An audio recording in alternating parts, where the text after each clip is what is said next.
আসসালামু আলাইকুম এভরিওয়ান। হাতের কাছে কিছু উপকরণ দিয়ে সন্ধ্যার নাস্তা নিয়ে নিলাম 2টি ডিম, তারপরে দিয়ে দিব স্বাদ মতন চিনি, সাথে নিব কালো জিরে এবং রান্না করা তেল। সব কিছু মিক্স করে দিয়ে দিব ময়দা।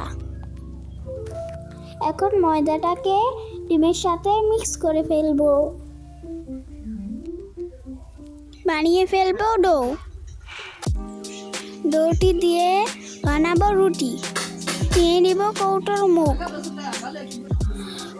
মুখ দিয়ে গোল গোল করে কেটে নিব। মন মতন দিয়ে দিব একটা শেপ। এবার পাত্রেতে তুলে রাখবো।